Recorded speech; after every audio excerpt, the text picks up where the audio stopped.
We have about an hour scheduled. Thank you for joining, everybody.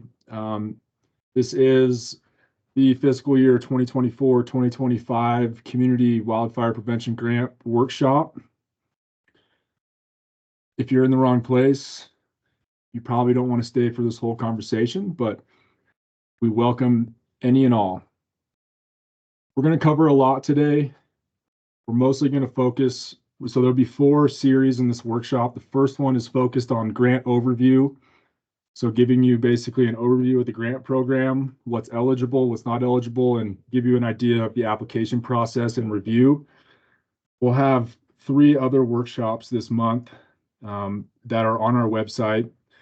And really these workshops are meant to help the community and yourselves think about what goes into creating a project that can then be applied to for a grant. So here's the table of contents. We'll go over the grant program summary. We'll talk about eligible and ineligible projects, eligible applicants, and specific requirements for those applicants, conditions and important points of the grant program, and we'll cover the application process.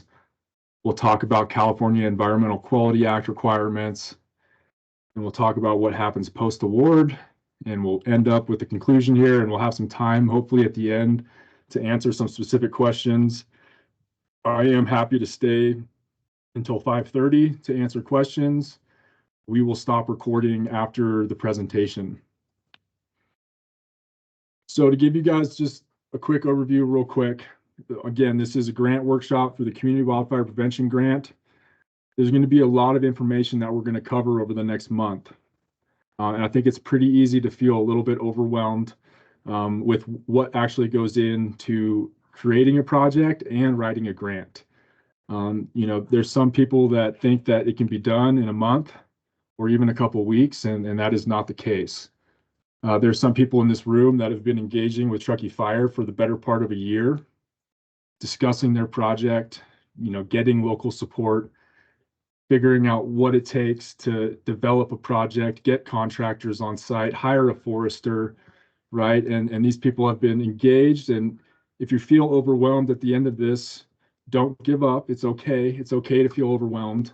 I would just really recommend that you reach out to us and attend all of these workshops so you know exactly what it is that is required of you if you want to apply for this grant program.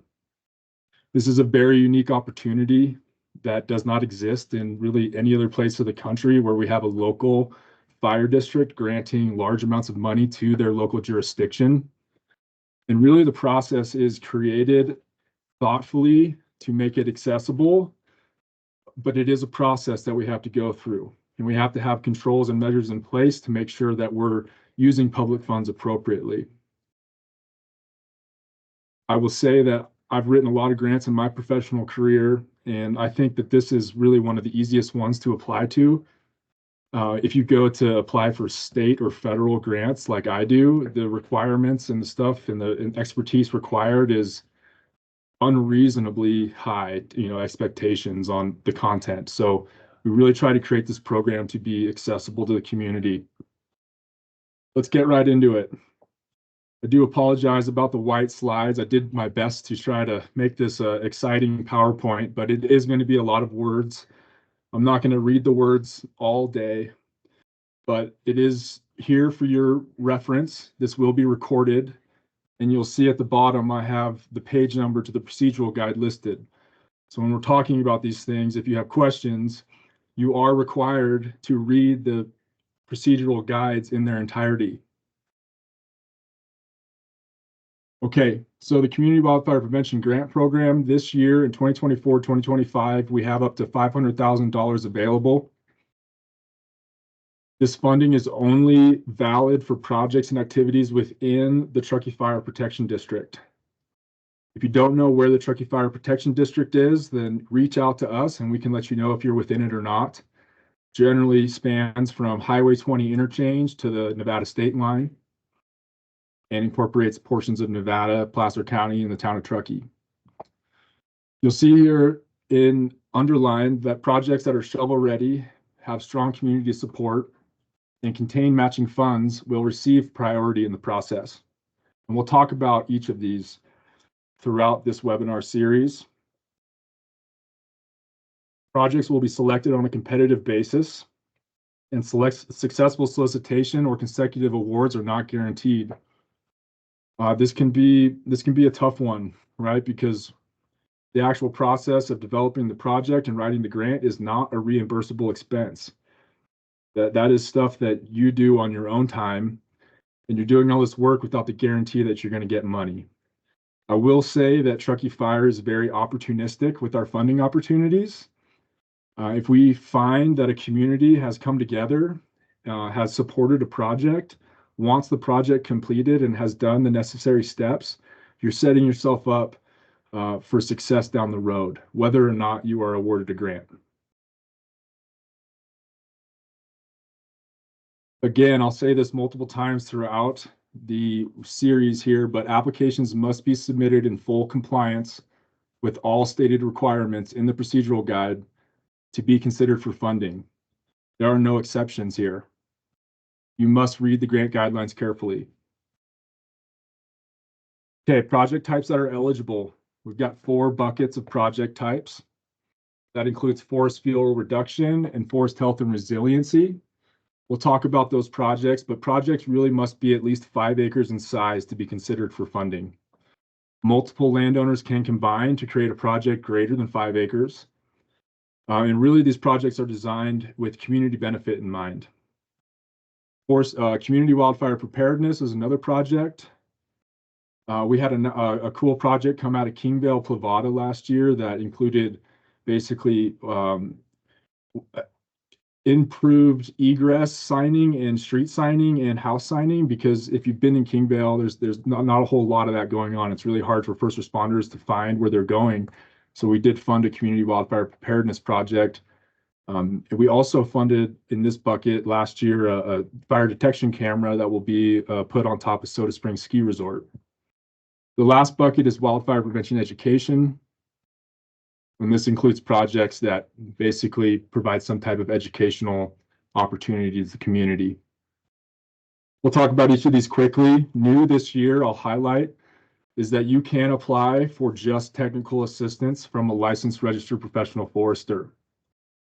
So these projects can just be technical assistance planning type projects.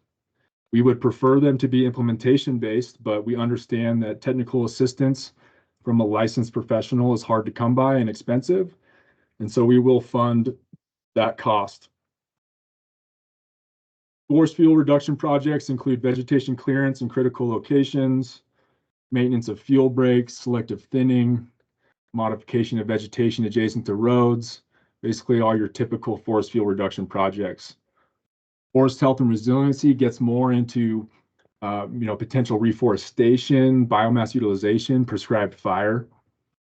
Also includes technical assistance from a licensed professional. Community wildfire preparedness.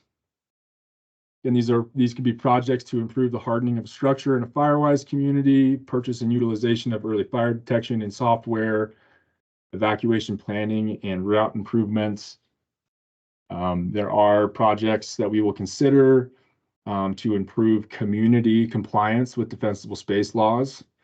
We'll talk about this further, but we will not consider projects that only fund private land defensible space on a single landowner's property within 100 feet of the house.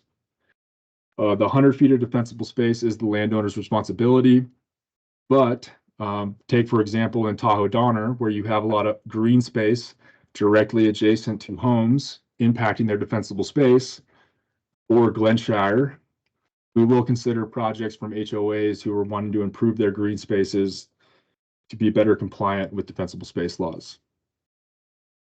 Wildfire prevention education, again, development of public education and outreach programs. This is definitely a specialty. All these projects are subject to Truckee Fire approval.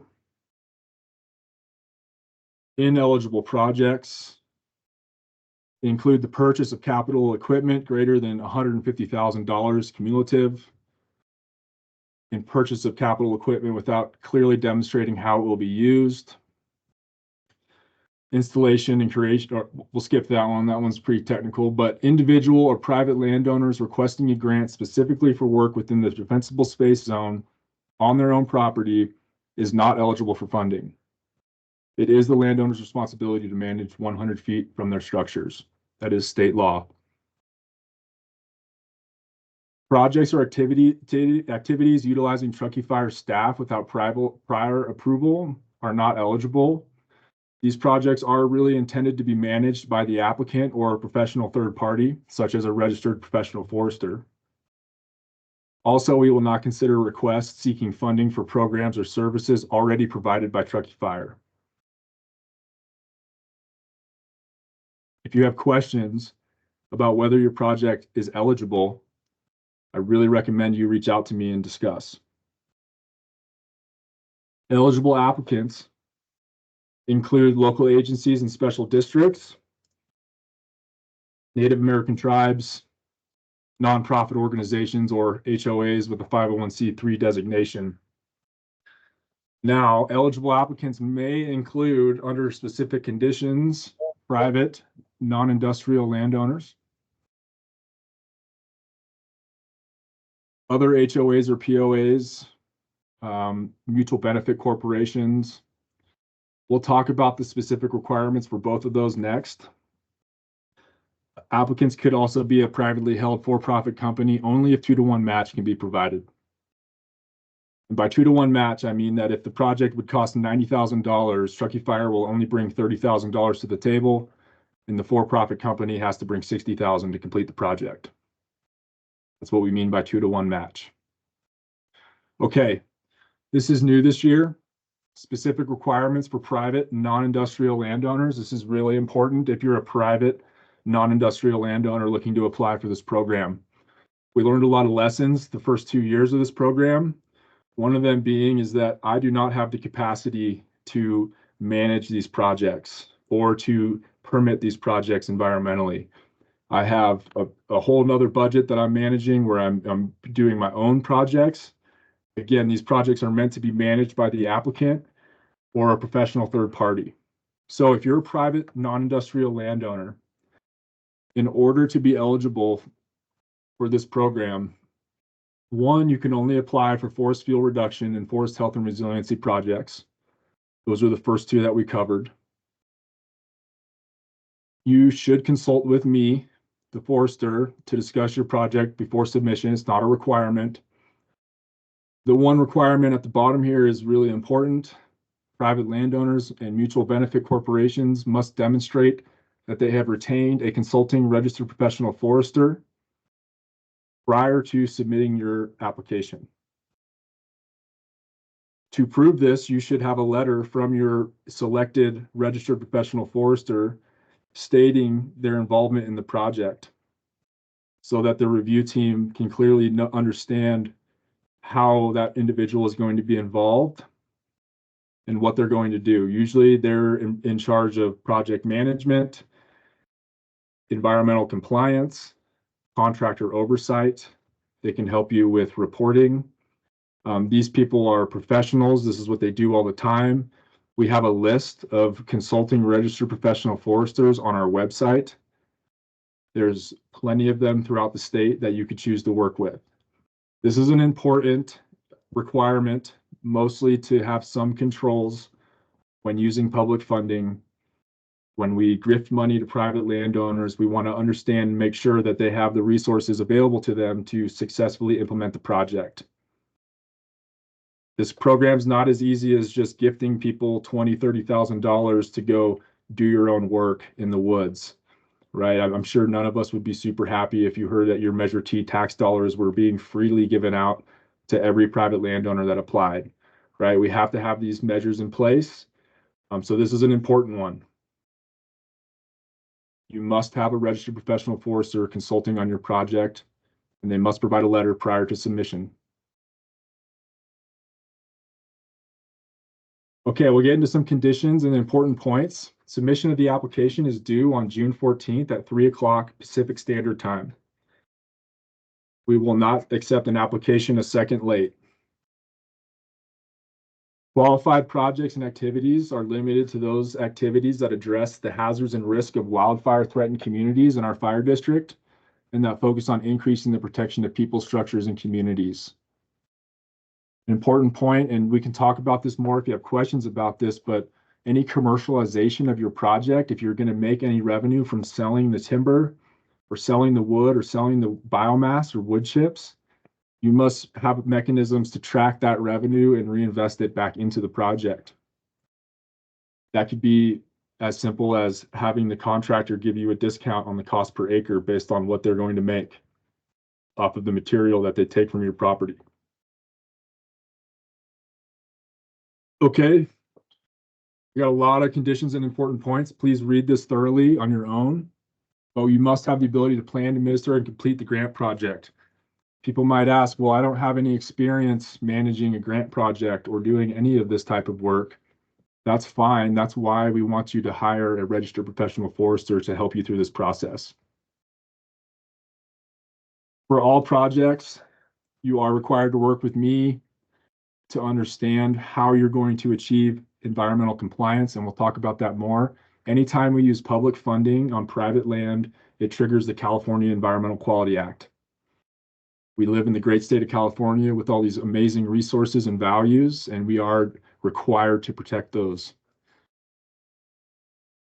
Again, no reimbursable work on the grant projects may commence until there's a fully executed agreement between Truckee Fire and the grantee, and you cannot recover the costs of writing the application. That is not reimbursable.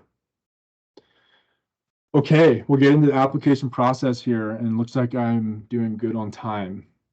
So again, we strongly recommend that you work with Truckee Fire for guidance in developing your project plans for your application. I mentioned earlier in the call, there's people here that have been working with us for the better part of a year as they have been putting their projects together, talking with their neighbors, trying to pull the details together, get the maps. This is a process, and this is a process we want to coach you through, and we want all landowners to be familiar with. Okay, first step with any project is requesting a project identification number from Truckee Fire. This is our internal tracking system. Okay, so you need to email grants@truckeefire.org with your name or your organization name, the name of the project, and the contact information for individuals submitting the proposal. That's step number one. Get yourself a project ID number. Okay, and then again, they're due June 14th. Okay, this is really the meat and potatoes of this process is the application package. Okay. We'll talk about the scope of work next week. We'll talk about letters of support and letters of commitment next week as well. We'll talk about project budget and project budget narratives on May 23rd. And then we'll talk about final submission, wrapping your application up on the last day, May 30th of our webinar series. Today, we'll talk about the grant application, and we'll talk about, the review process, basically. But these are the attachments that must be attached if you're going to apply. A completed application package has all of these attachments listed on the templates provided by Truckee Fire. And if they're not following the format or following the description in the scope of, or in the procedural guide, it will be cause for rejection of a proposal if you're not following the rules for all of these attachments, which is why we're going to cover these in depth. Here's the grant application. This is just the first page. There's about 4 pages in the grant application. It's available online. It's available in a fillable PDF or a Word document. And we're going to talk about how we go about thinking about an application process. Okay, this is the document that you should probably spend the most time on, but it's not the first document that you're spending time on. right? We'll talk about, really the first part of any project is reaching out to Truckee Fire, discussing the project, understanding what steps need to be taken in order to move that project from conceptualized project to a packaged grant project. Okay, usually we ask people to start with community support. Reach out to your neighbors. Who's interested in having this work done? Are people willing to sign letters of commitment in your community to allow for this type of work to be done? Do you have good community support? That's really the first step. Then, if you're a private landowner, you really want to reach out to a registered professional forester and talk to that forester. You can talk to me as well. I am a registered professional forester. I can't act as your consulting forester for this project, though. You can reach out to me. I can give you ideas. I can give you basic scopes of work. I can come out and take a look at the area and give you an idea of what I think you should do and what your prescription should look like. And then you should turn around and you should talk to a forester.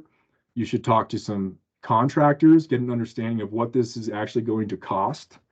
What's your budget going to look like, right? And then once you have kind of all these pieces figured out, then we kind of move to this application. Okay. You'll see in the scoring structure later on, this is worth 30 of 50 possible points. So this is really important to go through, and we'll go in more depth on the actual project application on May 30th. I just wanted to give you guys an overview right now. Limited responses to the space provided, needs to be concise. We're asking specific questions that are directly tied to the evaluation criteria. And that evaluation criteria is listed very clearly in the procedural guide. So each question that you're looking at in this application, you should probably go back to the evaluation criteria, understand how many points you could get for this certain question, and understand based off of our description what exactly we are looking for on how you should answer this question.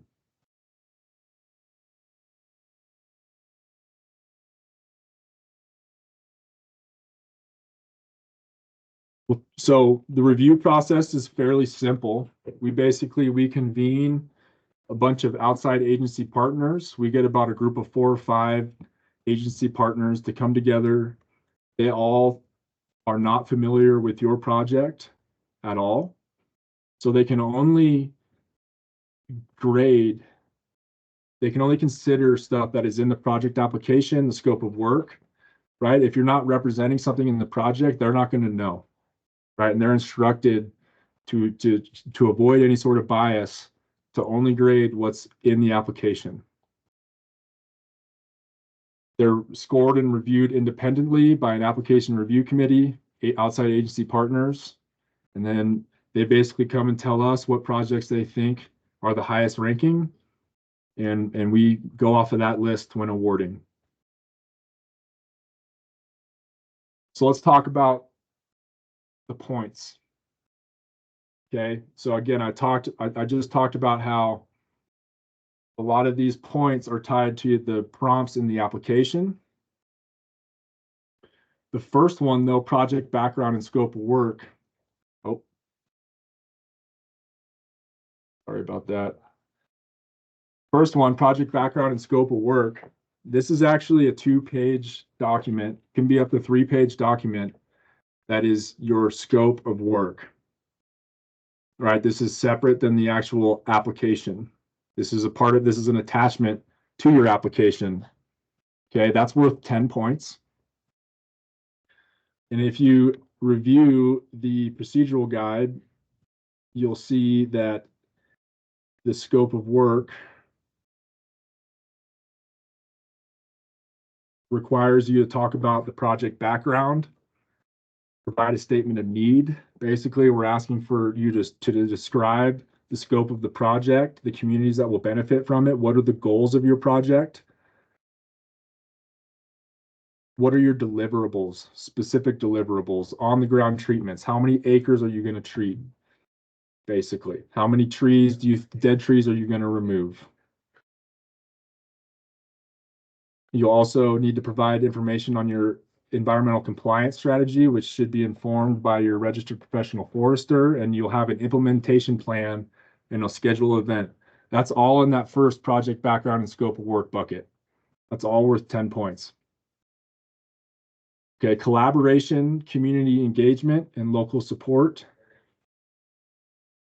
Again, we're going to talk about that on May 13th in depth. But there is a specific prompt in the application asking you to talk about how you've done this. How have you collaborated? How have you engaged your community? What type of support have you gotten? We have in here worth 10 points, right? And in the procedural guide, page 15, you know, the project includes broad community engagement. So you want to describe how you did that. Local support is best demonstrated by the amount of match that will be provided. And we can talk about match. We'll talk about that in a later date, right? But you can demonstrate this support by matching contributions, letter of support from local agencies, letters of support from neighbors, right? That's worth a lot of that's worth a lot of points to us at Truckee Fire. We want to engage our community. We want to educate our community. We want buy-in on these projects. Project readiness is worth 5 points. Readiness is the ability to implement a project immediately once a grant is executed. A lot of people get confused on this. Shovel ready is a term we use when the environmental compliance is completed. So your California Environmental Quality Act document or your timber harvest plan exemption that your forester wrote is either ready to go or ready to be submitted. You can demonstrate readiness by talking about how you've engaged with the registered professional forester, what their timeline is for getting this permit submitted if it's not submitted already, right?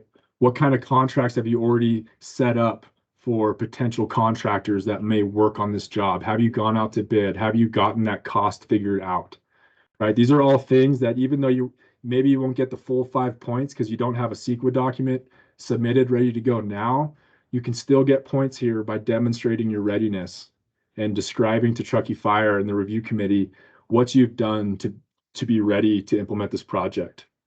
We really do want projects that could be implemented in one field season, which is not always realistic, and we understand, but if landowners are really on top of it and they have a forester and that forester is ready to submit a document to get environmental compliance, we would consider that very ready.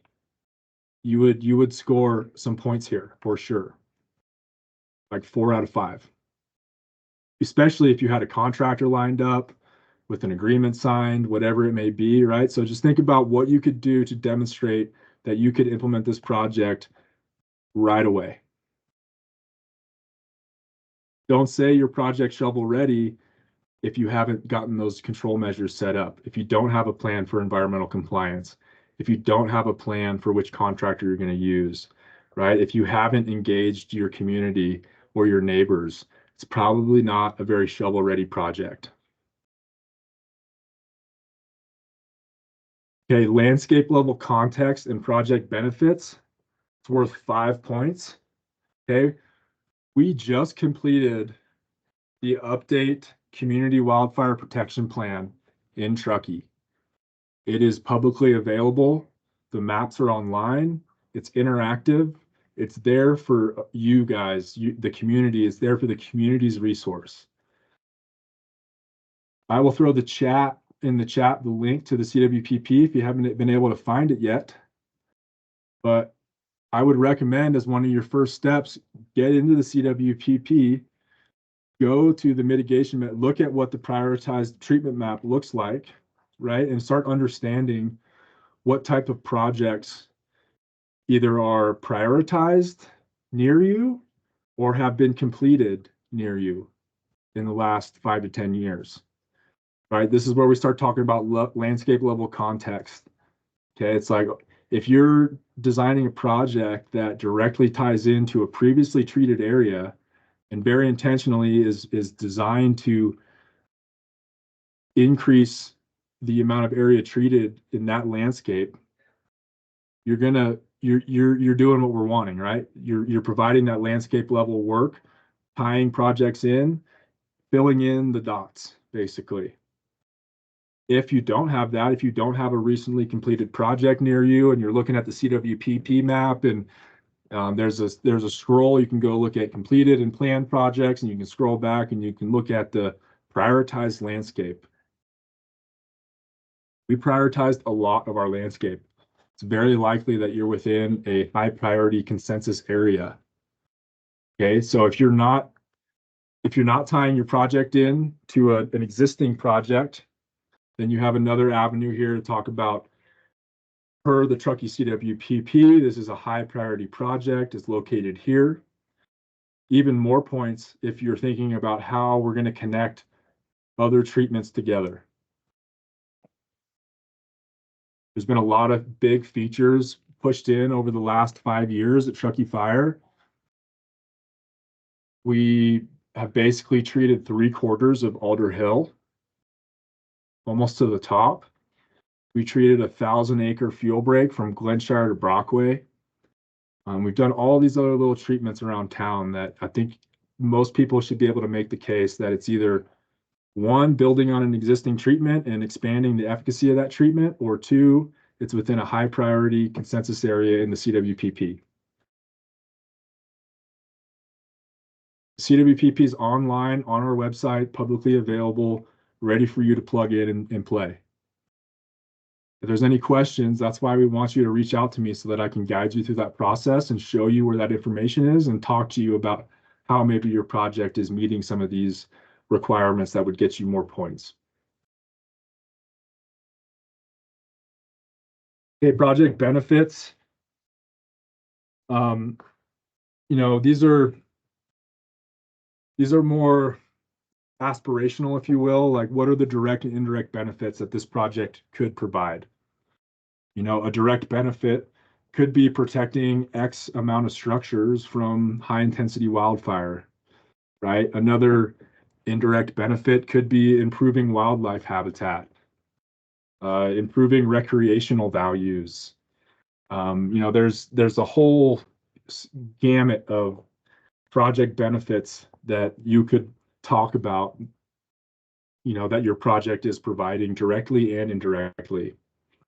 There's a lot of information on Google on what those type of co-benefits and direct benefits may be. You know, reducing smoke impacts to elderly or just the sensitive people in our communities. You know, reducing wildfire impacts for both, you know, the trees and the structures, right? So there's all these benefits that we can think about that our projects could provide that we certainly want to try to list out as many as possible. Reasonable benefits. Okay, grantees, administrative capacity and past forest management history. This is one that, you know, you might be an applicant and you may have no previous experience with anything like this, which is totally understandable. This is a specialized, you know, little niche of a profession of grant writing and trying to bring money to a community, and not many people have that experience. But you all have had professional jobs that you have worked, which probably have some type of either accounting responsibility or management responsibility, contract administration responsibility. Really, you want to just try to list everything that you have done. If you're the applicant and you're going to be managing the project, what kind of qualifications do you have from your professional life that would make Truckee Fire comfortable granting you money? If you don't have any and you don't have it, that's honestly, this is reason number one why we want private landowners to hire a registered professional forester. Just because this is not something that people do every day, it can be overwhelming. It can feel like a lot, but to a forester, this is bread and butter. Okay, local regional plans and assessments compatibility. I'm going to go right back to the Truckee CWPP here. So we talked about trying to figure out, okay, landscape level context, what am I connecting some treatments? Am I creating greater benefit for the community by pushing this fuel break here? There, the compatibility with the plans here, this 5 points really is compatibility with the Truckee CWPP. But there's also a suite of other plans out there that you could be consistent with. These plans aren't usually they're publicly available, but they're not necessarily public knowledge. Excuse me. This could include the CAL FIRE unit plan. This could include a Fire Safe Council action plan. This could include your FireWise risk assessment 3-year plan as well. Right? So there's a local hazard mitigation plan, there's a safety element plan. There's all these plans that are not necessarily that easy to find, but I will tell you the CWPP is really easy to find. We recommend everyone read it. And this is where you're kind of getting that 5 points by demonstrating that hey, my project is 80% within a prioritized landscape in the CWPP. Great. The last bit is the budget. The budget is not part of the actual application sheet. It's a separate spreadsheet available online. And the budget really needs to be clear, very reasonable. And then as part of your budget, as part of the spreadsheet, you'll also have a budget narrative that justifies the cost. Again, we'll talk about that in depth on May 23rd. So we designed this strategically to make sure that everyone was hopefully attending every webinar, because we really, again, we want our community to be trained on this process. If this feels overwhelming, that's totally fine. Like, let's work through a process together. Let's develop a committee internally, and let's work towards being able to submit a grant. I will say that this is not something that could always happen in a 2-week, 1-month period if you're just starting now. Okay, so those are the points. Very clear, very publicly facing on the procedural guide. Again, as you're looking at this stuff and you see, oh, that's worth 10 points, maybe I should spend a little bit more time on that. Okay, maybe I should go back to the procedural guide, look at what Truckee Fire is saying they want to see there, and make sure that I'm getting as many possible points. This is the game that we all play in grant writing world, okay? We have to have a fair and equal process. I write grants all the time, and I'm always trying to maximize the amount of points that I get.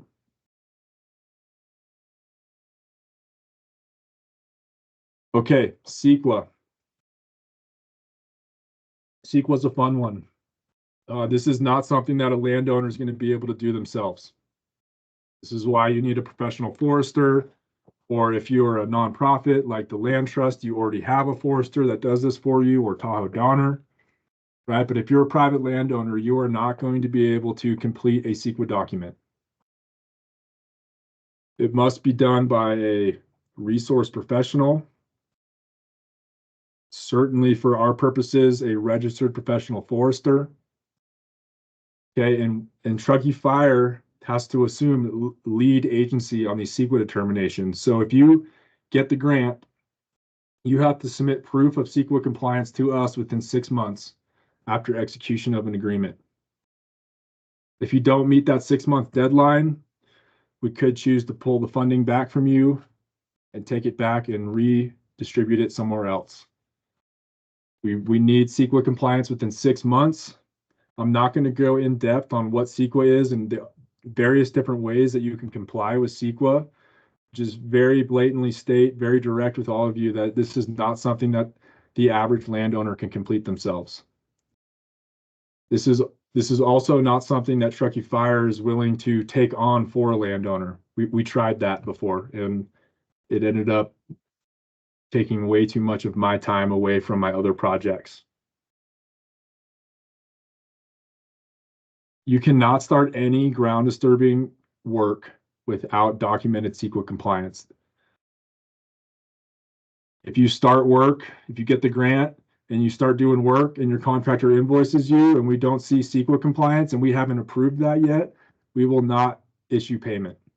We cannot legally issue payment. I'm happy as a forester to work with you directly on who I think is, a good group of foresters to reach out to, what I think is the best strategy to go about this, whether or not I think you should put the effort into this, or if it's something that Truckee Fire could take on because it's a project that we want to do. Okay. Please reach out. Please talk to me about CEQA. It's not something we expect any landowner to be an expert at. This is my whole world, and I'm not even an expert in CEQA. This is all I think about. Okay, post-award, what does this look like? If you get an award, if you submit an application and you get awarded a grant, awesome, right? This is a reimbursable grant program. Okay, so what that means is you as the grantee pay for the services, submit to us an invoice, we remit a reimbursement to you. We're happy to talk about other strategies if that's going to be a barrier for private landowners. I think we have some strategies that we can discuss internally about how to make that process work a little bit better if we don't have a bunch of cash flow to pay contractors. We can do advances. We can talk about paying your contractor directly. Most contractors are used to the typical 30 to 60 day wait period with these grants. So you submit an invoice to us, we reserve the right to have about 45 to 60 days to review that invoice before remitting payment. Contractors are usually pretty good with that. If they're not, we can talk about advances. We can talk about other ways to make this work. Don't let this be a barrier to applying for the grant. There's specific reporting requirements, which is again another reason why you want a professional forester, so that they can help you with some of this stuff, right? Reporting may include project accomplishments. How many acres did you treat? How many acres did you say you were going to treat, and how many acres did you actually treat? We're talking about financial backup, all of the backup documentation from the contractor costs, your costs, all need to be tracked. We have internal accounting spreadsheets that we can share, and you can use some of these spreadsheets that we've developed for landowners to make this process really easy. You do not have to have a professional accounting software to make this work. This could be done with an Excel spreadsheet. We need treatment acres data. That includes, shape files usually. If you don't have the ability to create shape files, your forester will. That includes, that's so we can track what's being completed, what you said you were going to do, and make sure that it's all tracking right and we're paying for the right work. Backup documentation is just, everything. We need everything. This is all auditable paper trail type stuff. If it's not auditable, it's not going to be acceptable. And then big thing here, big thing is pre and post treatment photos. It's an easy one to forget. All right, so we'll wrap this up. I've been speaking at you for about 45 minutes now. I'm sure you guys are overwhelmed. We're going to have 3 more of these. Again, you must read the procedural guide in its entirety. You must. And I don't put this here or say this to be facetious in any way, but this is just an honest, direct statement here. If this whole process really is your test. Okay. If you can't navigate the grant application process, then you're not going to be able to manage a grant and all the reporting requirements that go with it. If you're feeling overwhelmed, that's okay. I think we should consider reaching out to me if you're feeling overwhelmed. We can start a committee locally. Many groups have done this. There's a couple groups here today that have done this, basically gathered neighbors and delegated duties and are working towards submitting this application. Or again, it's a requirement, but you should just reach out to a forester and start working with a forester. This really is the process that we need landowners to start understanding. right? It's really easy just to identify a hazard and say that needs to be treated. And you're usually right, like that area does need to be treated, but there's all these other steps that we got to go through to make it a good competitive project.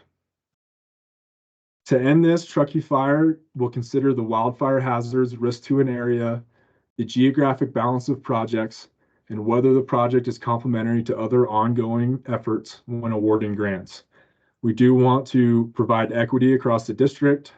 We understand that this will be very competitive, but we do want to balance where we're awarding these projects, and that is part of the review process. Next week's topic is developing your scope of work and acquiring community support. I think this is going to be a really cool webinar. I'm going to pull some applications that we have awarded in the past, and we'll take a look at some of the scopes of work and what people have done in the past to be successful. And we'll talk about what it means to acquire community support, which is, all honesty, the hardest part of every project is getting everybody to buy in, give you the thumbs up, sign the letter of commitment. That usually takes the longest. This is the longest process of all the processes, is getting community support. So please join us next week. I think it'll be a good one. Here are resources for you all. This is available on the website. If you haven't been to www.truckeefire.org/grants, go there. All of the grantee resources are there, all the reading materials, the links to the website or the webinars, all that stuff, the schedule. Please reach out.